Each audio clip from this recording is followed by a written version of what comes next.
તો અમદાવાદ શહેરમાં પણ સીએનજીના ભાવમાં વધારો થયો છે, જેમાં અદાણી ગેસે ભાવમાં ₹1.5નો વધારો કર્યો છે। સીએનજીનો નવો ભાવ છે તે હવે ₹83.77 પ્રતિ કિલોએ પહોંચ્યો છે। તેમાં વર્ષ 2026માં સતત ત્રીજી વખત ભાવ વધારો ઝીકાયો છે। ગત 26 માર્ચે પણ 60 પૈસાનો વધારો ઝીકાયો હતો। ત્યારે વારંવારના ભાવ વધારાથી વાહન ચાલકો અને રિક્ષા ચાલકોમાં ભારે રોષ છે।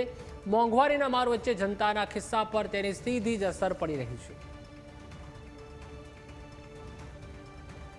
મોંઘવારીનો માર ઝીલી રહી જનતા પર ફરી એકવાર ભાવ વધારો ઝીકી દેવામાં આવ્યો છે। વાત કરવામાં આવે તો સીએનજીમાં ₹1.5નો વધારો કરી દેવામાં આવ્યો છે। અમદાવાદમાં સીએનજીનો ભાવ જે છે તે હવે 83.77 પૈસાએ પહોંચી ચૂક્યો છે। 2026માં એટલે કે 3 મહિનામાં 3થી વધુ વાર જે છે તે વધારો સીએનજીના ભાવમાં કરવામાં આવ્યો છે।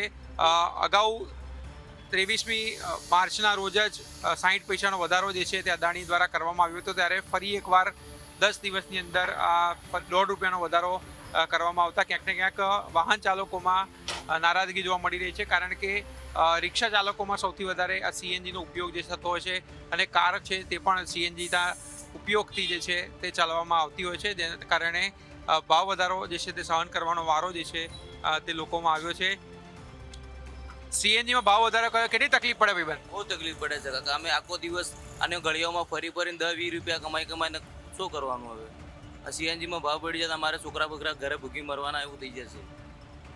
ભાવ મિનિમમ ભાડું તો વધતું નહીં? ભાડું નહીં બધા પેસેન્જર તો એ ભાડામાં જ બેસવાના છે ને અમારા ગેસનો ભાવ પડી જાય અમારે શું થવાનું છે?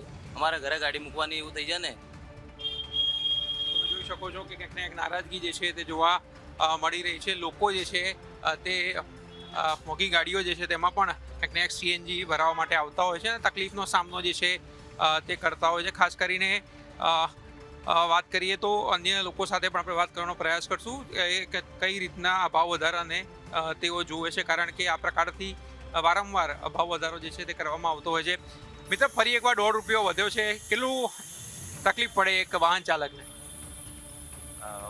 મને પ્રેક્ટિકલી કોઈ તકલીફ નથી પડતી અને જે ઇન્ફ્લેશન છે તો એ ઇન્ફ્લેશન ઇન્કમમાં બી છે ને એક્સપેન્સમાં બી છે, તો બંને વસ્તુ આ ઇકોનોમિક્સનો પાર્ટ છે અને ઇકોનોમિક્સમાં ચાલ્યા જ કરે છે। એટલે I think expense side focus કરવાના બદલે ઇન્કમ સાઇડ ફોકસ કરવું જોઈએ, સ્કિલ શાર્પ કરવા જોઈએ ને વધારે કમાવવું જોઈએ, ઇન્ફ્લેશન તમને ના નડે। અગર તમે ઇકોનોમિક્સ જાણો છો તો ઇકોનોમિક્સનો પાર્ટ છે ઇન્ફ્લેશન। છેલ્લા 200, 500, 1000 વર્ષથી તમે જોશો ઇકોનોમિક્સની અંદર ઇન્ફ્લેશન વધ્યા કર્યું છે। તમારે એક્સપેન્સ સાઇડ ફોકસ કરવાના બદલે તમારે ઇન્કમ સાઇડ ફોકસ કરવાનું છે। વાહન ચાલકો, જે રિક્ષા ચાલકો એમને તકલીફ પડતી હોય એ લોકો પણ ટાઈમ ટુ ટાઈમ પોતાનું ભાડું વધાર્યું છે અને એમને બી ઇન્ફ્લેશન સાથે એમની ઇન્કમ એમનું એ પ્રમાણે આઈધર તમે બીજા કોઈ જો કોઈ સોર્સ અવેલેબલ હોય જેમ કે ઈ વ્હીકલ વગેરે છે તો એના પર મૂવ થાવ, ના હોય તો ઇન્કમ સાઇડમાં ઇમ્પ્રૂવ કરો। આઈ પર્સનલી બિલીવ જે કંઈ ચાલે છે બેલેન્સ છે અને ચાલતું જ રહેવાનું છે, આ કદી રોકાવાનું નથી। એટલે ઇન્સ્ટેડ ઓફ તમે કંઈક નવું વિચારો એના કરતાં જે ફ્લો ચાલે છે એમાં તમે બેટર કઈ રીતે થાવ એના ઉપર તમે ફોકસ કરો। બેટર થાવ તેના પર ફોકસ કરવાની જરૂર જે છે તેમને લાગી રહી છે।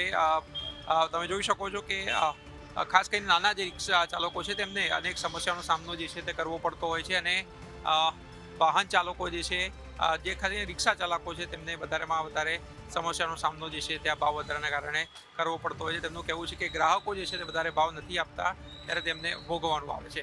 કેમેરામેન હર્ષ સાથે આશુતોષ ઉપાધ્યાય, ન્યૂઝ કેપિટલ, અમદાવાદ।